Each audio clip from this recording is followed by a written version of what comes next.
रविवार दिनांक 19/7/2026 रोजी सातारा तालुका पोलीस स्टेशनच्या गोपनीय अंमलदारांना गोपनीय माहिती मिळाली. त्या अनुषंगाने अवैध दारूची वाहतूक होती आहे अशी माहिती मिळाल्याने पोलीस स्टेशनचे प्रभारी अधिकारी तांबेसाहेब आणि त्यांच्या अधीनस्थ अधिकारी अंमलदार यांनी सापळा रचून अशा अवैध दारू वाहतुकीचा एक कंटेनर होता तो त्यांनी इंटरव्हीन केला आणि त्याची तपासणी केली असता त्याच्यामध्ये जवळपास 1480 बॉक्स जी दारू आहे माल्ट व्हिस्की नावाची दारूच्या बॉटल्स होत्या. त्याच्यामध्ये प्रत्येक बॉक्समध्ये ऑलमोस्ट 48 बॉटल्स आहेत ज्याची प्रत्येकी किंमत 220 रुपये आहे.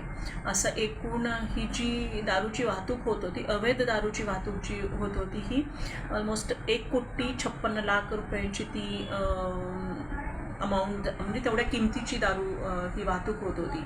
आणि यासाठी ही वाहतूक करताना त्याच्यामध्ये जी माल्ट व्हिस्की हा जो ब्रँड लावलेला आहे या ब्रँडची कुठेही दारू तयार होत नाही किंवा अशा पद्धतीची मार्केटमध्ये लायसन्स्ड लिकर नाही आहे याची खात्री केल्यानंतर याच्यामध्ये सरकारचा कर चुकवण्याच्या हेतूने सदरची वाहतूक होत होती. त्या अनुषंगाने याच्यामध्ये आपण फसवणुकीचा गुन्हा देखील दाखल केला आहे. त्याचबरोबर महाराष्ट्र दारूबंदी अधिनियमचे देखील कलम या ठिकाणी लावण्यात आलेले आहेत आणि कंटेनर सहित सदर दारूची किंमत जी आहे ती एकूण किंमत आहे 1,98,00,000 रुपये 48,000 इतक्या मोठ्या किमतीची अवैध दारू या ठिकाणी सातारा तालुका पोलीस स्टेशननी जप्त केलेली आहे.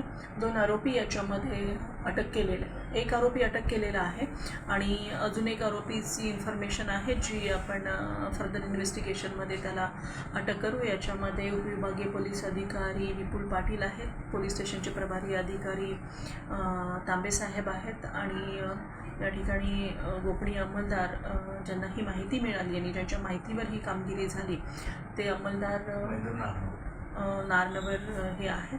तर निश्चितच एक चांगली कामगिरी आपण पश्चिम महाराष्ट्रामध्ये गेल्या महिन्यामध्ये जी काही घटना घडली ज्याच्यामध्ये 3-4 पोलीस युनिटमधले मिळून बरेच अशा पद्धतीने चुकीच्या पद्धतीने जे काही दारू तयार होते महानभट्टीचे असो किंवा स्पुरियस लिकर असो ते प्राशन केल्याने लोक मयत झाले. त्या पार्श्वभूमीवर इतक्या मोठ्या किमतीची दारू जप्त करणं ही चांगली कामगिरी पोलीस सातारा तालुका पोलीस दलातर्फे झालेली आहे आणि निश्चितच याच्यामध्ये आम्ही सॅम्पल काढून घेतलेले आणि सॅम्पल आम्ही FSLला पाठवत आहोत आणि याच्यामध्ये जर काही आरोग्याला हानिकारक जर काही कंटेंट मिळाले तर निश्चितच त्याच्यामध्ये BNS कलम 123 नुसार म्हणजे आरोग्याला हानिकारक किंवा ज्यांनी मृत्यू येऊ शकतो अशा पद्धतीचे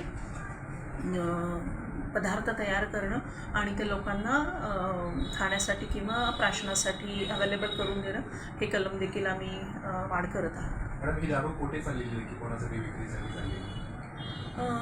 सदरची दारू ही